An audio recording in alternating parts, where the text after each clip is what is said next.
Well, today I decided to play with something a little bit different because it needs servicing, so why not? This is a Roxy portable phonograph. One of the many off-brands of the mid-1920s to the early 30s that were around at the time, most of them hawking some kind of portable phonograph. This Roxy, I don't know who actually made it. There was no such company as the Roxy Phonograph Company or anything like that. I don't have a lot of information on hand about the off-brand phonographs, but I do recognize the style. This is a small machine. They came slightly larger than this. This is like the Cariola Lassie and a few others of its type. They all follow like a basic pattern. Most often with off-brands, it was maybe a furniture company or something like that making a cabinet of some time or a case, and then they were buying somebody else's parts to put inside to make it into a phonograph. In this case, I think some company made this and then marketed it to other companies that then put the name on it. Just a guess. It is covered with DuPont Fabricoid. How do I know that exact name? I'll show you in a minute. It's got the typical, late 1920s style embossment on it. A little decoration there. Let's have a look inside. I've already taken out the screws to show you the motor because I've owned this for years, and I decided to bring it out. And when you do that, it's always a good idea to oil the motor.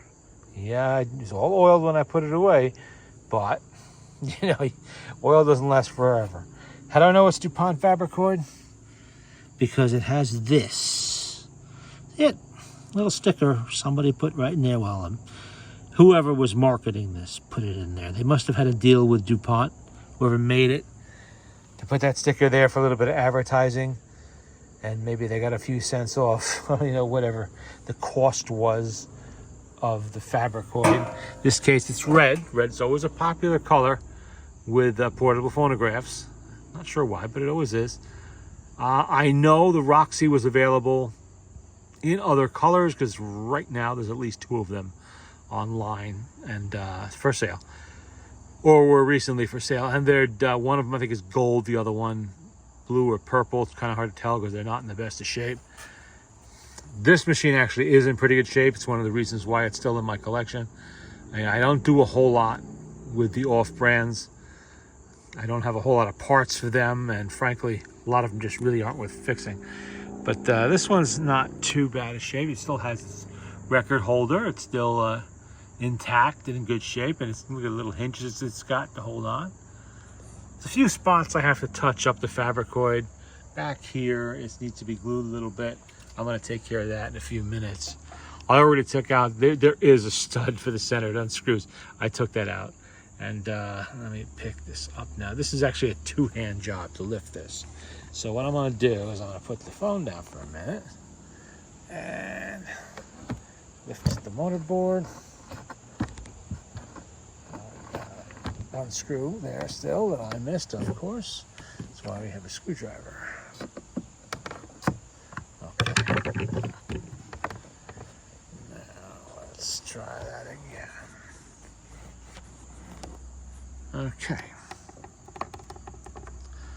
And here we have what appears to be a motor from the General Phonograph Company.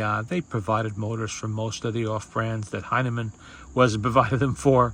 It's a small motor for a small machine. But it is not yet what they would become later on in the 1940s and 50s, the later 30s even, where everything is just a pressed fit type deal, just plates pressed together and bent into shape. This is actually pretty good build here. It's got a cast iron body on it, a single spring, as you can see, in a normal barrel. Everything is still screwed together. There's no rivets or clips or any other nonsense. There's the governor. It's got a nice governor with screwed on springs. so it can be properly serviced. It does have, if you look in there, that is a fiber gear. And don't really put a lot of lubricant on that. You want to maybe use dry powdered graphite. Keep the wet oils off it, because it can break down if you're not careful. Now it's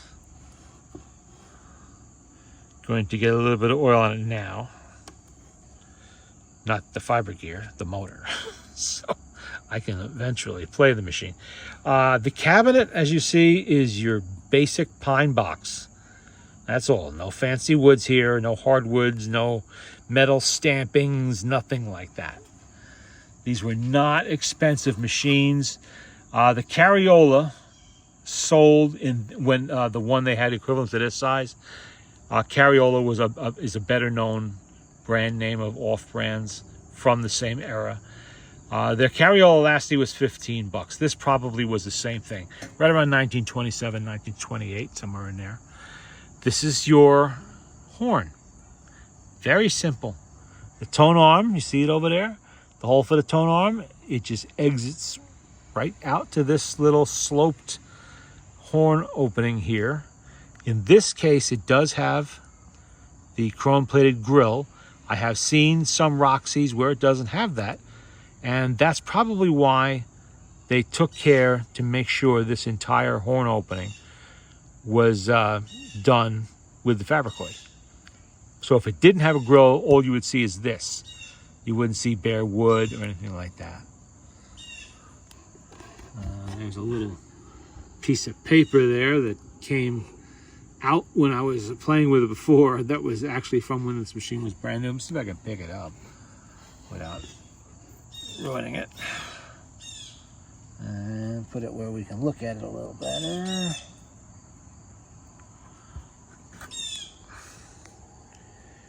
Not really sure. Instructions for playing the portable phonograph. Obviously it went around the spindle. The first time this phonograph is played, the screw should be turned to the left. I'm not sure what screw they mean.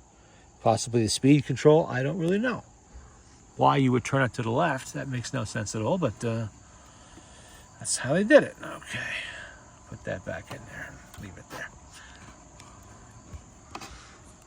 But I was saying about General Phonograph, they provided motors for a lot of the off-brand machines like this during this time period. I forget if they were the successors to Heinemann or contemporaries. Like I said, I don't do a lot of messing around with the off-brand machines, even though I do have a bunch of them. It just, this one is not that bad, because really there's no, except for whatever the reproducer's made of, which could be pot metal. This does not have a pot metal tone arm. This is brass.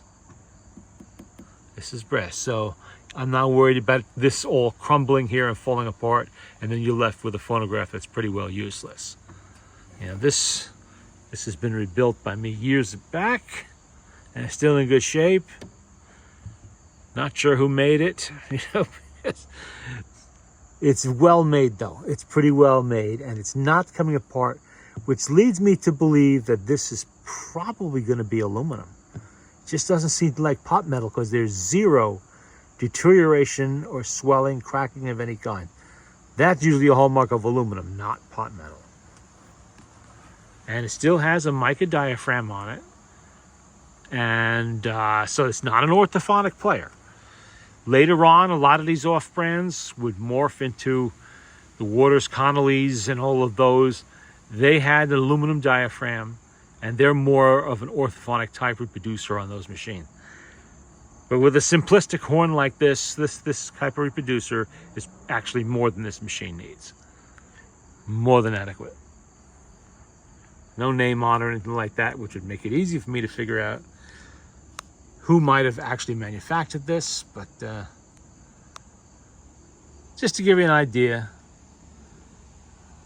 of this type of machine. Now, when I say off-brand, that's just a term used amongst, you know, collectors in the hobby.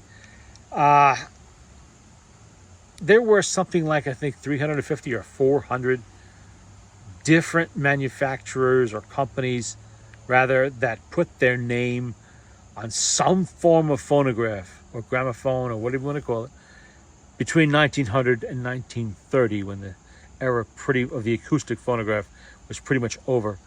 That's a lot of companies, and obviously they did not all make a phonograph. Some made nothing at all. They just put had their name put on it, and then they marketed it. Those are mostly going to be department stores, mail orders, places, or maybe something like the Walter Camp Records, where you had the camp phone that was provided free if you signed up to receive the record subscription, stuff like that. They didn't make their own machines. They had them made for them to their specifications, or just pick something out of a catalog maybe. And sometimes the outfits that provided those phonographs to them did not make the machines either, or they made part of it or some of it. Take Outing, for instance. Outing was a furniture maker in Mount Kisco, New York in the early 1920s. So they made a nice wooden box. And then they had the Heinemann Company provide them with the parts to put in it. All the stuff they didn't want to make, like tone arms and motors and turntables and all that stuff. Their business was wood. They worked with wood. Somebody else did the metal. That was the case with most of the off brands. They weren't Victor or Edison or Columbia or Brunswick or anything like that. A company that made everything in-house and marketed it themselves under their own name. They were kind of taking advantage of the extreme popularity of phonographs in general, and then by the 1920s, portable phonographs that existed in this country, before the Great Depression of the 1930s pretty much ended all of that. And also the rise of the electric machine, electric recordings, electric players. Nobody wanted to wind cranks anymore. They wanted amplifiers and all of that. So era ended, and the average lifespan of an off-brand, I think, was something like a year to 3 years, of the company making it. I'm sure I read somewhere, now Cariola, which is going to be the next series of videos I do, Cariola was started, I think it was in 1925, they were around until at least 1928. Then they sort of just vanished. Now, that was a company that was marketing at least 4 or 5 different types of phonograph. They had a hatbox phonograph. They had the Cariola Master was big. They had several different models and such on and so forth. I don't believe they had floor models. That's the one thing about most of the off brands. Most of them did not have big tabletops or floor models like Victor would. They didn't have the equivalent of the Victrola of the 9th or the Victrola of the 11th or the 16th or anything like that. They mostly made portables because it was cheaper and easier. You didn't need a factory, really to make big cabinets for you, anything like that. Just boxes. And they could be shipped by mail pretty easily, even like today. You'd have a hard time today shipping a Victrola of the 9th or a big floor machine. It'd be very expensive, but something like this, not that bad. And this is also what the public wanted. They wanted portable machines. There was a big craze for these things, started in the early 20s, shortly after the First World War, and everybody wanted one. They wanted something they could take with them in the car, out to the park, or wherever they were going, and play their records, or they just wanted something that didn't take up a lot of room in the house, which is what I suspect was the case with this one, because it's really not all beat up. This even has the handle on it. It even has the original leather handle. You don't see that too often, because those leather handles tended to come apart, crumble with age. And you as a rule, never pick up one of these machines or any phonograph by its handle. Unless it's something that's very strong in metal. Say you have a Victor Victrola 50 or a Victor Victrola 35 with a heavy nickel-plated steel handle on there, or the HMV 101 or 102, which had a steel strap a strong steel strap. So even if the leather crumbled away, which they often do, you still had the steel remaining and you would not drop the machine. These ones can come apart completely and you can drop the machine if it breaks. So don't do that. Just pick it up like a box or something. Forget it has a handle. Don't worry about the handle at all. Although they are light machines, I will give you that. These don't weigh very much. That's one thing most of the off-brands in the 1920s did figure out. The public really likes light portable phonographs. You know, they don't want to be wheezing and huffing, dragging a huge box like, say, the Victrola 2-55, made out of solid steel. Some people used to say it was bulletproof. You know, if you're in a bank robbery and someone starts shooting, hold up your phonograph to shield you from the bullets. But it was very heavy. These things were like, what did it weigh? I think it was over 20 pounds. It was over 20 pounds. This probably weighs 5. I mean, it's nothing. All right, I'm going to service it with some fresh oil, put the screws back in, and at some point, I will be playing some records on this.